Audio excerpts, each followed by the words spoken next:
ఎరా సంజు, ఇది ఏమంతో తెలుసా? అవునన్నయ్య, ఇది ఆగస్ట్ కదా.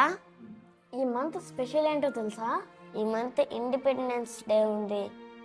ఇండిపెండెన్స్ డే స్పెషల్ ఏంటో తెలుసా? స్వీట్లు ఇస్తారు, మళ్ళీ ప్రైజులు ఇస్తారన్నయ్య.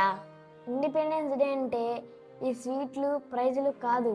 ఈ రోజు నుంచి ఆగస్ట్ 15th వరకు మనం ఒక్కో ఫ్రీడమ్ ఫైటర్స్ గురించి ఒక్కో రోజు మాట్లాడుకుందాం, సరేనా? సరే అన్నయ్య.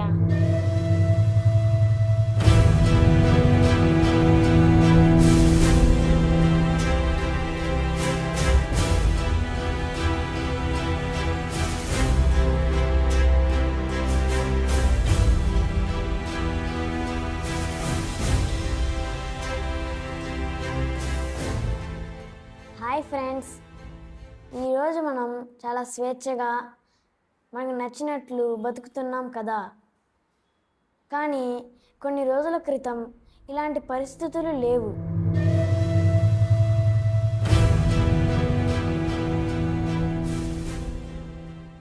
ఒకప్పుడు భారతదేశాన్ని ప్రపంచం బంగారు పిట్ట అని పిలిచేది.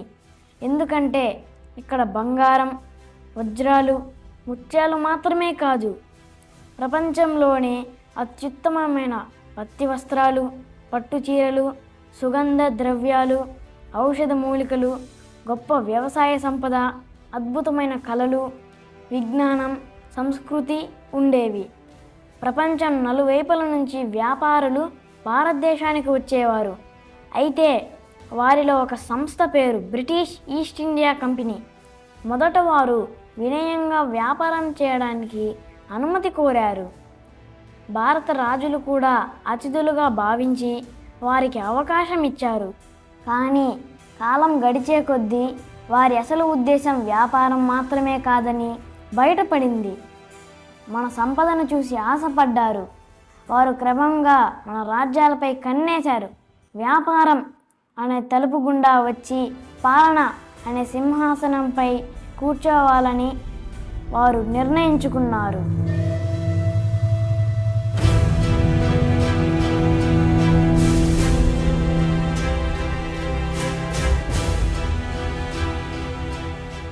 ఆ రోజుల్లో భారతదేశం ఒకే రాజ్యం కాదు, ఎన్నో చిన్న చిన్న రాజ్యాలు ఉండేవి. ప్రతి రాజుకు తన సైన్యం, తన రాజధాని, తన పాలన ఉండేది. అందరూ ధైర్యవంతులే. అయినప్పటికీ ఒక లోపం ఉండేది. ఈ లోపం ఏంటంటే వారి మధ్య ఐక్యత లేకపోవడం. ఈ విభేదాలను బ్రిటిష్ ఈస్ట్ ఇండియా కంపెనీ చాలా తెలివిగా ఉపయోగించుకుంది. ఒక రాజుకు మరో రాజుపై సహాయం చేస్తామని చెప్పి తరువాత ఇద్దరిని బలహీనపరిచేది. ఎక్కడ యుద్ధం జరిగితే అక్కడ జోక్యం చేసుకొని చివరకు ఆ ప్రాంతాన్ని తమ ఆధీనంలోకి తీసుకునేది. ఇలా నెమ్మదిగా భారతదేశంలోని అనేక ప్రాంతాలు వారి ఆధీనంలోకి వెళ్ళిపోయాయి. విడదీసి పాలించు, డివైడ్ అండ్ రూల్ అనే విధానం వీరి బలమైన ఆయుధంగా మారింది.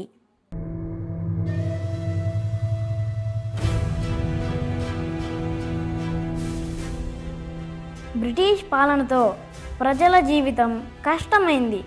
రైతులపై భారీ పన్నులు, చేతి వృత్తుల పతనం, విదేశీ వస్త్రాల వల్ల వేలాది కుటుంబాలు ఉపాధి కోల్పోయాయి. భారత సంపద ఇంగ్లాండ్కు తరలిపోగా ప్రజలు పేదరికం, ఆకలితో బాధపడ్డారు.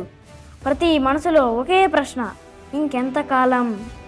చరిత్రలో ప్రతి గొప్ప మార్పు ముందు ఒక నిశ్శబ్దం ఉంటుంది. తుఫాను రాకముందు గాలి ఎలా ఆగిపోతుందో అలాగే భారతదేశంలో కూడా ఒక గొప్ప మార్పు రాకముందు నిశ్శబ్దం అలుముకుంది. బయటకు అన్నీ ప్రశాంతంగానే కనిపించాయి, కానీ రైతు హృదయంలో బాధ ఉంది, కార్మికుడి చేతిలో నిరాశ ఉంది, సైనికుడి కళ్ళల్లో అవమానం ఉంది, రాజుల మనసులో అనుమానం ఉంది. దేశమంతా ఒక చిన్న నిప్పురవ్వ కోసం ఎదురు చూస్తుంది. అదే సమయంలో భారతమాత ముద్దు బిడ్డలైన మన సమర యోధులు తమ తొలి స్వాతంత్ర సంగ్రామ శంఖాన్ని పూరించారు. అప్పటికి వారు చిన్న నిప్పురవ్వలే అయినా వారు నింపిన స్ఫూర్తి అగ్నికణాల్లా మారి భారతదేశమంతా విప్లవ మంటలు చెలరేగాయి.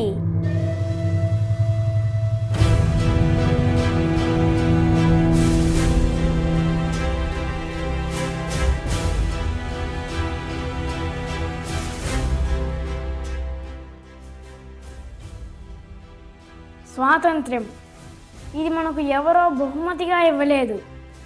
ఇది ఎవరి దయతో రాలేదు. ఇది రక్తంతో రాసిన చరిత్ర. ప్రతి అడుగులో త్యాగం ఉంది. ప్రతి మైలురాయిలో ఒక వీరుడి కథ ఉంది. మన జాతీయ జెండాలో లక్షలాది మంది అమరవీరుల ఆశీర్వాదం ఉంది.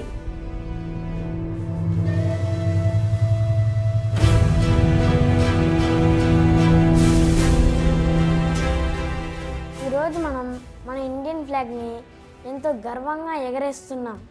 కానీ మీకు ఎప్పుడైనా ఆలోచన వచ్చిందా, మనకు ఇంత స్వేచ్ఛ ఎప్పుడు వచ్చింది? ఈరోజు మనం స్వేచ్ఛగా మాట్లాడుతున్నాం. మన అభిప్రాయాన్ని చెప్పగలుగుతున్నాం. మనకు నచ్చిన విద్యను నేర్చుకుంటున్నాం. మనకు నచ్చిన ఉద్యోగాన్ని చేస్తున్నాం. కానీ ఒకప్పుడు భారతదేశంలో భారతీయుడిగా పుట్టడమే ఒక నేరంగా భావించేవారు. మన దేశంలోనే మనం బానిసలుగా బతకాల్సి వచ్చింది. ఇలాంటి స్వేచ్ఛ కోసం ఎంతోమంది కన్నీరు కార్చారు. ఎంతోమంది తల్లులు తమ బిడ్డల్ని కోల్పోయారు. ఎంతోమంది భార్యలు తమ భర్తలను కోల్పోయారు. మన భూమిపై పరాయి పాలన సాగింది. మన సంపదను దోచుకెళ్ళారు. మన సంస్కృతిని అవమానించారు. మన ఆత్మ గౌరవాన్ని తొక్కేశారు. అయితే అందరూ భయపడ్డారా? లేదు. ఈ నేలలో కొందరు వీరులు పుట్టారు. వాళ్ళు ప్రాణం గురించి ఆలోచించలేదు, కుటుంబం గురించి ఆలోచించలేదు, సంపద గురించి ఆలోచించలేదు.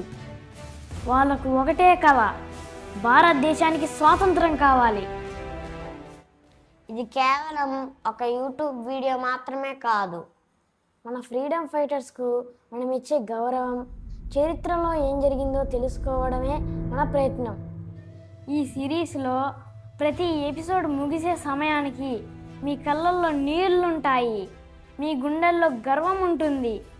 మీ హృదయంలో దేశభక్తి మరింత పెరుగుతుంది. ఈ 15 రోజుల ప్రయాణంలో మాతో కలిసి రండి. మన అమరవీరుల జీవితాలను తెలుసుకుందాం. వారి త్యాగానికి తల వంచుదాం. వారి ధైర్యాన్ని మన జీవితంలో ఆచరిద్దాం. జై హింద్, వందే మాతరం.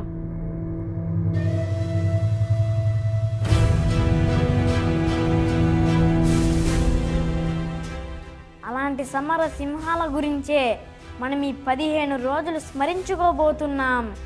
కాబట్టి my dear friends, stay tune to our channel twin race.